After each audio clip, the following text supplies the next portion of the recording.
Oh.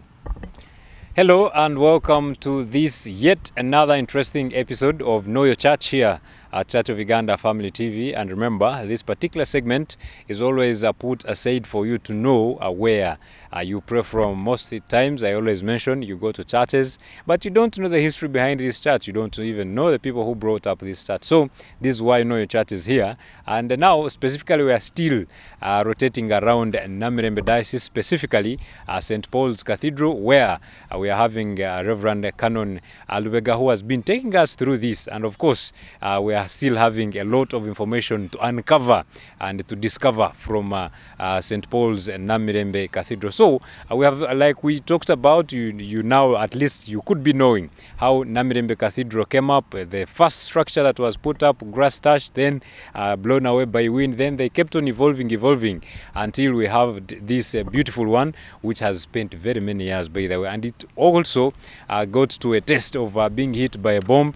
That was during the political tensions, but it was never shaken. It is still alive and very, very kicking. We also saw some of the renovations and the major renovation that was done by the right Reverend Wilberforce Kitiolu Walira in there. But of course, it is still shining and shining. So here with me today, still it is Reverend Canon Lubega Chisache, who is going to take us through. And today I want us to delve into the bishops. Do you know the bishops? Yes, you could be knowing them on a personal basis, like he did this and this for me, but what is the overall contributions some of these bishops made to Namirembe Diocese here at St. Paul's Cathedral? You're most welcome, Venerable Reverend. Thank you, my brother. Viewers, praise the Lord. Want to thank God again for this chance. And as you have heard, we are majoring on the bishops. We have already mentioned that when this place was got the message of the gospel, the first bishop was called Bishop Parker. He was sent from England to come and take over Eastern Equatorial Province. Unfortunately, he died of fever at Mombasa, so he didn't reach this side. Then they sent Bishop Hannington. As you all know, he was killed in Busoga at Chanjo. He never reached here.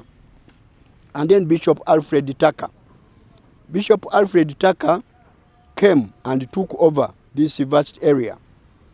And Bishop Tucker is very, very much remembered here. Because when he came, the first time he came to Namirembe, he was fascinated. Still, the bishop's house was up there. I don't know how it looked like at that time. But bishops resided up there where the bishop is residing now. But in the morning when Bishop Tucker came, some of you who know Namirembe, when you come to Namirembe, there is a tree here as you come to the hill. And Bishop Tucker was fascinated at what he saw, because he saw men and women literally running to the cathedral up.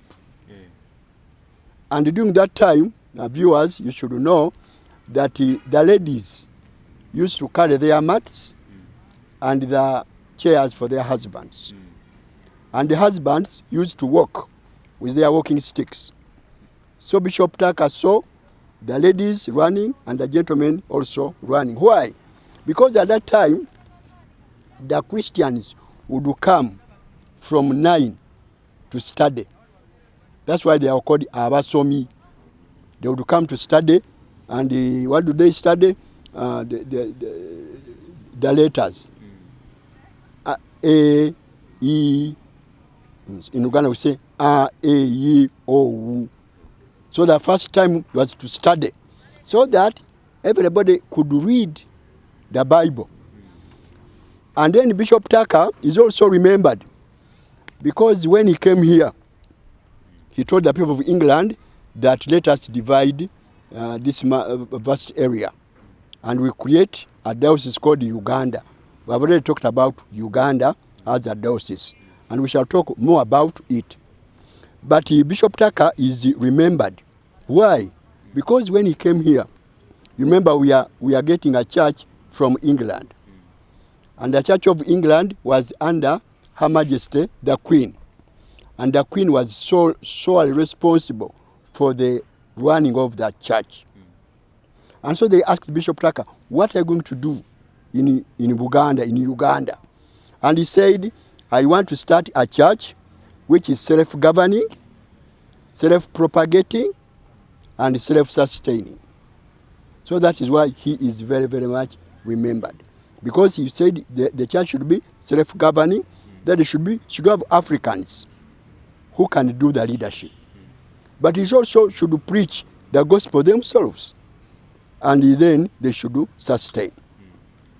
So when Bishop Tucker came here in 1897, he decided to begin the Diocese of Uganda, which began in 1898.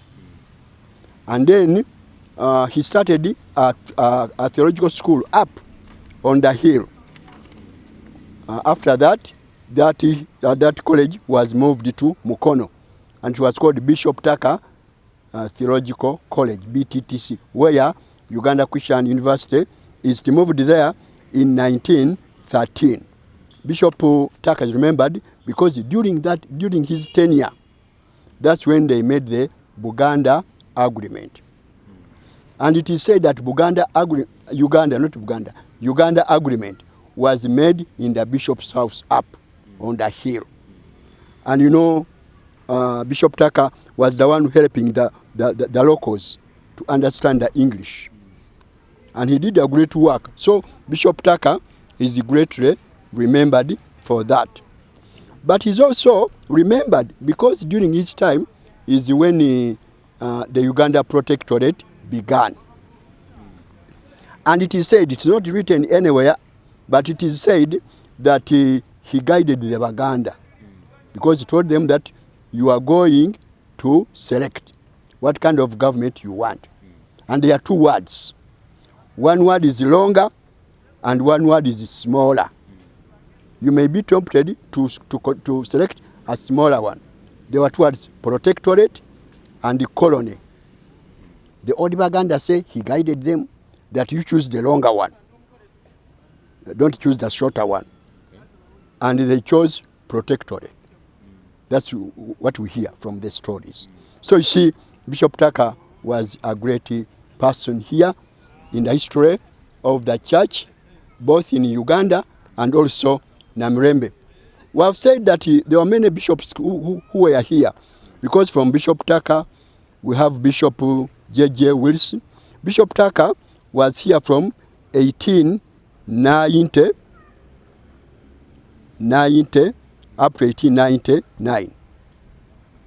And then we have Bishop J.J. Willis, and also Bishop Stewart and Bishop Leslie Brown. But as we said, we are concentrating on the local bishops. Yeah. So when Bishop Leslie Brown became he was first of all the Bishop of Uganda. And then later he became the Bishop of Namirembe. And then when we got a province in 1961, he became the first Archbishop of the province of the Church of Uganda. And now Bishop Dastan Nsubuga, she's called Dr. Dastan Nsubuga Kasi, became the Bishop of Namirembe. So he's the first African Bishop of Namirembe, is the Right Reverend Dr. Dastan Kasi Nsubuga. He was made bishop in 1964, and he was under Bishop Brown. And then in 1965, when the province began, he became the Bishop of Namirembe. So he was Bishop of Namirembe from 1965 up to 85. Bishop Dastan Nsubuga is remembered for many things. You know, he was the first African bishop of Namirembe Diocese. And as I told you that during the crisis of 1966, when the King of Buganda, Sir Edward Mutesa, was deported, Bishop Nsubuga now became an icon for the Baganda. One was the bishop, but also when they wanted to look at the king, they would see him in that picture. But Bishop Nsubuga, when he became bishop here, he wanted to look at their matters. He was reminded of their matters. And so he began work at Namugongo.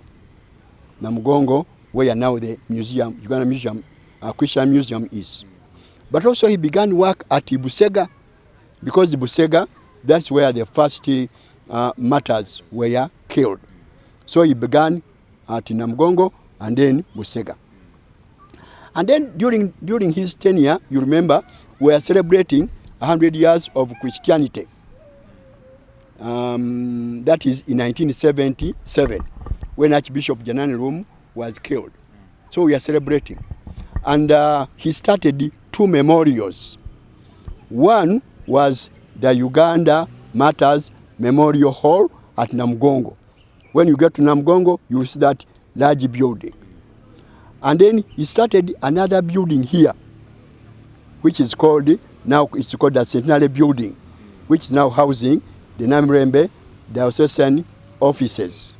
So those 2 were started by him.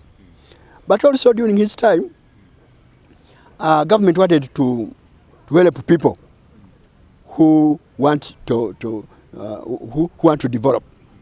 And so the government gave the church, Namirembe Diocese in particular, 4 square miles at Chankwanzi. And Bishop Destan Nsubuga began a ranch there. It is called Namirembe Diocesan Ranch. So it was started by him there. And it's still there. It is still there. But you know, when there was restructuring, government thought that some people got large chunks of land, so they should cut. And they took 4 square miles from Namirembe Diocese. But we remained with 2 square miles. They are still there. And as I told you, Bishop Nsubuga was here from 1965 as bishop up 1985. And you remember I told you that there is one time when you had 3 bishops. Bishop Destan Nsubuga as the chief bishop. The late now, he was called by that time the Right Reverend Livingston Impala Nyikoyoyo, in charge of Mukono area. He was called suffragan bishop. And then Bishop Misari Kauma, who was assistant bishop of Namirembe Diocese. Before we continue with that, I think the time is exhausted. Okay. Only that we have to continue the next segment, particularly flowing with the bishop. So, dear viewers out there, I hope you are enjoying. You're getting the glimpse of what we are talking about, and of course, majorly those from Namirembe Diocese, you're now starting to take pace, because yes, you may not have known much about Bishop Taka and all that, but at least you must be knowing something about Bishop Dunstan, which is why we have exhausted him very well. And of course, Canon here has given us a very brilliant history about what he has done and what he managed to accomplish as a person.